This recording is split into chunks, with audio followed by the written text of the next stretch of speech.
नमस्कार दोस्तों, national news today में आपका स्वागत है और मैं हूं पीएस परिहार। आज की इस वीडियो में हम लोग बात करेंगे आज के प्रमुख समाचार पत्रों की। ये मेरा एक नया चैनल है और इस चैनल के द्वारा जो भी सूचनाएं आपको दी जाएंगी वो भारत के सभी प्रमुख समाचार पत्रों से संबंधित होंगी। तो जल्दी से आप लोग इसे सब्सक्राइब कर लें और जो मित्र शेयर कर सकते हो शेयर करें। सबसे पहली सूचना है कोरोना वैक्सीन की। लिखा हुआ है दुनिया की पहली कोरोना वैक्सीन का पंजीकरण कब से होगा टीकाकरण। तो 4 दिन बाद ही यानी कि 12 अगस्त को कोरोना वैक्सीन का रजिस्ट्रेशन होना है और ये दावा किया है रूस ने। कोरोना वायरस से पूरी दुनिया भयभीत है, संक्रमण बढ़ता चला जा रहा है, वहीं पर कुछ अच्छी सूचनाएं भी निकल करके आ रही हैं। लिखा है कोरोना वायरस का बढ़ता संक्रमण एक तरह से देश और दुनिया के लिए चिंता का सबब बनता आ रहा है। वहीं दूसरी ओर इसकी वैक्सीन को लेकर के अच्छी खबरें भी आ रही हैं। कोरोना वायरस वैक्सीन के लिए दुनिया का इंतजार खत्म होता दिख रहा है। विश्व स्वास्थ्य संगठन के मुताबिक दुनिया भर में 200 से ज़्यादा प्रोजेक्ट पर काम हो रहा है। इनमें 21 से ज़्यादा वैक्सीन क्लिनिकल ट्रायल में है। भारत, ब्रिटेन, रूस, अमेरिका, इजराइल, चीन आदि देश वैक्सीन बनाने काफ़ी नज़दीक पहुंच गए हैं।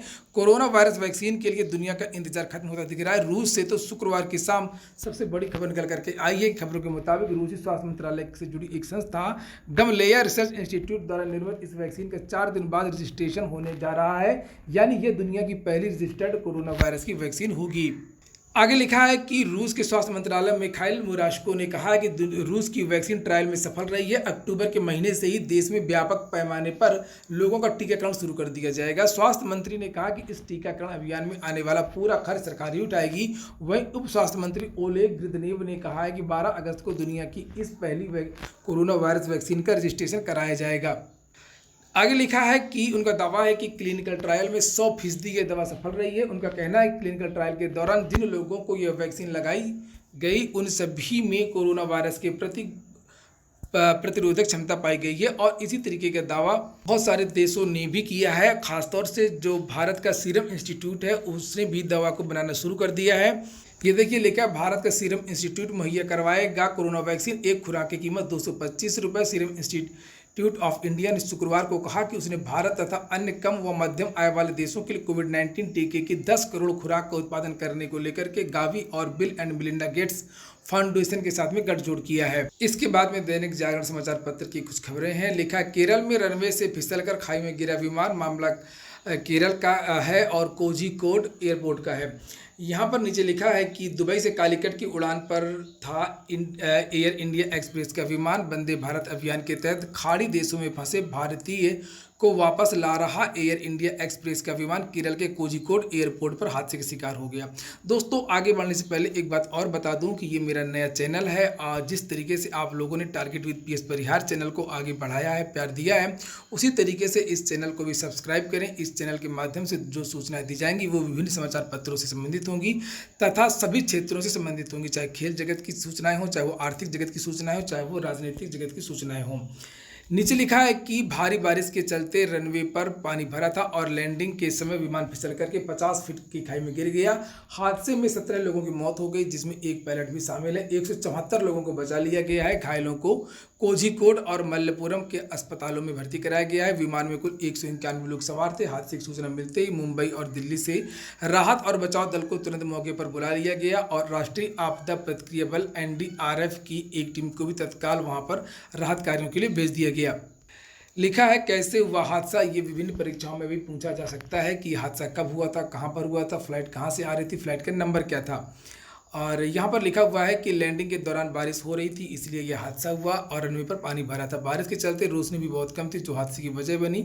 विमान रनवे खत्म होने के बाद भी आगे बढ़ता गया और गहरी खाई में गिर गया। विमान के 2 टुकड़े हो गए और सौभाग्य से विमान में आग नहीं लगी, जिससे बड़ी संख्या में यात्रियों की जान बच गई। अगली सूचना है T20 वर्ल्ड कप की। लिखा भारत में ही होगा 2021 का T20 विश्व कप। अंतर्राष्ट्रीय क्रिकेट परिषद ने शुक्रवार को हुई कोर बैठक में T20 विश्व कप की मेजबानी पर अहम फैसला लिया। इसके तहत 2021 में होने वाला T20 विश्व कप भारत में आयोजित किया जाएगा, जबकि इस साल कोरोना की वजह से स्थगित हुए विश्व कप का आयोजन 2022 में ऑस्ट्रेलिया में किया जाएगा। यह फैसला भारतीय क्रिकेट कंट्रोल बोर्ड और क्रिकेट ऑस्ट्रेलिया के प्रमुख द्वारा बोर्ड बैठक के दौरान वर्चुअल मंच पर हुआ। इस साल 18 अक्टूबर से ऑस्ट्रेलिया में आईसीसी विश्व कप T20 का आयोजन किया जाना था, लेकिन कोविड-19 के कारण इसे स्थगित कर दिया गया। तो ये भी आपकी करंट अफेयर का एक क्वेश्चन बन सकता है। आज के समाचार पत्रों में एक और सूचना है कि शिक्षाविद प्रदीप जोशी बन गए यूपीएससी के चेयरमैन। इसके बारे में मैंने कल बताया था आप लोगों को। शिक्षाविद प्रोफेसर प्रदीप कुमार जोशी संघ लोक सेवा आयोग के चेयरमैन नियुक्त किए गए हैं। उनका कार्यकाल 12 मई 2021 तक होगा। उल्लेखनीय है कि आयोग देश के लिए नौकरशाहों, राजनयिकों यानी आईपीएस, आईएएस, आईएफएस इत्यादि अधिकारियों की नियुक्ति करता है। अगली सूचना है कोरोना संक्रमण की। लिखा है छोटे शहरों में बढ़ रही कोविड-19 की महामारी, और नीचे लिखा है कि देश भर में पहली बार 62,000 से ज़्यादा नए संक्रमित मिले। ये देखिए लगातार कोरोना का जो आंकड़ा है वो बढ़ता चला जा रहा है। नीचे लिखा है कि कोरोना के खिलाफ जंग में भारत की तस्वीर दोहरी है। एक तरफ नए मामले तेजी से बढ़ रहे हैं तो संक्रमित मरीजों के ठीक होने की रफ्तार भी लगातार बेहतर हो रही है। देश में बीते 24 घंटे के भीतर पहली बार 62,000 से ज़्यादा नए मामले सामने आ गए हैं और संक्रमितों का जो आंकड़ा है वो 20 लाख को पार कर गया है। केंद्रीय स्वास्थ्य मंत्रालय के मुताबिक इस बीमारी से उभरने वाले मरीजों की संख्या 13.78 लाख हो गई है। इसके बाद में अगली सूचना टिकटॉक इत्यादि की है। अमेरिका ने भी प्रतिबंध लगा दिया है भारत की तरह। लिखा टिकटॉक को प्रतिबंधित करने वाले कार्यकारी आदेश को राष्ट्रपति ट्रंप ने दे दी मंजूरी। और नीचे लिखा है कि भारत के नक्शे कदम पर चलते हुए अमेरिका ने चीनी ऐप टिकटॉक और वीचैट पर प्रतिबंध लगा दिया है। दोनों एप्लीकेशन को प्रतिबंधित करने वाले कार्यकारी आदेश पर गुरुवार को राष्ट्रपति डोनाल्ड ट्रंप ने हस्ताक्षर कर दिए। उन्होंने इन दोनों ऐप को राष्ट्रीय सुरक्षा और देश की अर्थव्यवस्था के लिए खतरा बताया।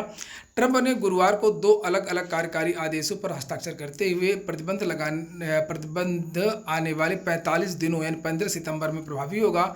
बता दें कि भारत सबसे पहले ने टिकटॉक और वीचैट सहित 106 चीनी ऐप पर प्रतिबंध लगाया था। ट्रंप ने अपने कार्यकारी आदेश में कहा कि अमेरिका को अपनी राष्ट्रीय सुरक्षा की रक्षा के लिए टिकटॉक के मालिकों के खिलाफ आक्रामक कार्रवाई करनी चाहिए। कोरोना का संक्रमण अमेरिका में भी बढ़ गया है। लिखा है अमेरिका में अब संक्रमितों का जो आंकड़ा है वो 50 लाख को पार कर गया है। देश में 1 दिसंबर तक 3 लाख की मौत का अंदेशा। यहाँ पर लिखा है कि दुनिया भर में कोरोना वायरस की मार से सबसे ज़्यादा जूझ रहे अमेरिका में महामारी का कहर लगातार बढ़ता जा रहा है और इसी का परिणाम है कि इस देश में कोरोना संक्रमित लोगों की संख्या 50 लाख के पार पहुंच चुकी है, जबकि अब तक 1,62,000 से ज़्यादा पीड़ित दम तोड़ चुके। अमेरिका में चुनाव भी होने वाले हैं राष्ट्रीय, और लिखा है सर्वे में पिछड़ रहे ट्रंप को अब भगवान का सहारा। और सर्वे में पिछड़ने के बाद अमेरिकी राष्ट्रपति डोनाल्ड ट्रंप ने धर्म का हथियार चलाया है। उन्होंने ओहियो में चुनाव प्रचार अभियान के दौरान अपने प्रतिद्वंदी और डेमोक्रेटिक पार्टी की तरफ से राष्ट्रपति के उम्मीदवार जो बिडेन पर निजी हमला किया। उन्होंने ईश्वर पर बिडेन की आस्था को लेकर के सवाल भी उठाए। एक और सूचना है अंतर्राष्ट्रीय। लेकर श्रीलंका के संसदीय चुनाव में राजपक्षे की पार्टी को बहुमत मिला है। 225 सदस्यीय संसद में एसएलपीपी व उसके सहयोगियों ने जीती 150 सीटें। महिंद्रा का पीएम बनने का रास्ता साफ। भाई गोताबाया हैं इस समय राष्ट्रपति। लेबनान में विस्फोट हुआ है, काफ़ी लोगों की मृत्यु हुई है। यहाँ पर लिखा है कि लेबनान की राजधानी बेरूत में तबाही के बाद अब दुनिया के कई देशों और अंतर्राष्ट्रीय संगठनों ने इस मुल्क की मदद के लिए हाथ बढ़ाया है। Britain, France, Germany, America, Greece, रूस, Hungary, Australia, Italy, Kuwait, Iran, Cyprus, Turkey, Bangladesh और डेनमार्क सहित कई देशों के अलावा यूरोपीय यूनियन, संयुक्त राष्ट्र और विश्व स्वास्थ्य संगठन और विश्व बैंक ने भी सहायता का ऐलान किया है। बेरूत के एक गोदाम में मंगलवार को भीषण विस्फोट हुआ था जिसमें 154 लोगों की मौत हो गई थी। तकरीबन 5,000 से ज़्यादा लोग घायल हो गए थे। बेरूत के बंदरगाह पर वर्ष 2013 में एक शिपमेंट, तो कुल मिलाकर के ये एक बड़ा विस्फोट हुआ, बहुत बड़ा हादसा हुआ है लेबनान में, और मानवाधिकार आयोग जो है इसकी जांच भी करवाना चाहता है। कुछ और घोषणा की गई हैं खेल जगत की। 2021 T20 वर्ल्ड कप मैंने अभी बताया था भारत में होगा अक्टूबर-नवंबर के महीने में, और फाइनल मैच 14 नवंबर को होगा। 2022 T20 वर्ल्ड कप ऑस्ट्रेलिया में होगा अक्टूबर-नवंबर में, फाइनल मैच 13 नवंबर को। 2023 वनडे विश्व कप भारत में होगा अक्टूबर-नवंबर में, फाइनल मैच होगा 26 नवंबर को। वहीं पर सुशांत सिंह केस की जाँच करने के लिए जो IPS बिना तिवारी मुंबई गए थे उनको क्वारंटाइन कर दिया गया था और अब उनको मुक्त कर दिया गया है। यहीं पे उनका एक बयान भी छपा है कि BMC ने मुझे नहीं जांच को किया क्वारंटाइन। विनय तिवारी मुंबई में क्वारंटाइन से मुक्त होने के बाद सिटी SP विनय तिवारी शुक्रवार को शाम 5 बजे की फ्लाइट से पटना पहुंचे। मुंबई एयरपोर्ट पर मीडिया से बातचीत के दौरान उन्होंने कहा कि BMC ने उन्हें नहीं मामले को ही क्वारंटाइन कर दिया, और उन्होंने कहा कि जो मुंबई पुलिस जांच कर रही है वो काफ़ी संदेहास्पद है। लिखा है कि सुशांत मामले में IPS विनय तिवारी का मुंबई पुलिस पर गंभीर आरोप, और कहा सच छुपाया जा रहा। सुशांत सिंह राजपूत की मौत के मामले में बिहार और महाराष्ट्र पुलिस आमने सामने। इस मामले में तब और तुल पकड़ा जब मामले की जांच करने पटना से मुंबई पहुंचे बिहार कैडर के आईपीएस विनोद तिवारी को बीएमसी द्वारा क्वारंटाइन कर दिया गया। क्वारंटाइन होने के बाद भी आईपीएस तिवारी ने अपनी जांच जारी रखी। हालांकि अब यह मामला सीबीआई के सुपुर्द कर दिया गया है। सुशांत केस में अब तक उन्हें क्या हाथ लगा, इस बारे में उन्होंने क्वारंटाइन रहने के दौरान गुरुवार को शाम को दैनिक जागरण के सहयोगी तो उन्होंने ये बताया है कि जो वहाँ की जांच हो रही है, मुंबई पुलिस का जो रवैया है वो काफ़ी संदेहास्पद है। फिलहाल मामला सीबीआई के पास पहुंच गया है, अब केंद्र सरकार इसकी जांच करवाएगी। तो दोस्तों ये हो गया आज का वीडियो अगर आपको अच्छा लगा हो तो वीडियो को लाइक अवश्य कर दें। इस चैनल को भी ज़रूर से ज़रूर सब्सक्राइब करें, अपने दोस्तों से भी कहें इसको आगे बढ़ाएँ और अपनी ज़रूरी सलाह भी कमेंट बॉक्स में दे सकते हैं कि इस वीडियो में और इस चैनल में क्या अभी और अधिक संशोधन किया जा सकता है। ये हो गया आज का वीडियो। पूरा वीडियो सुनने के लिए बहुत बहुत धन्यवाद।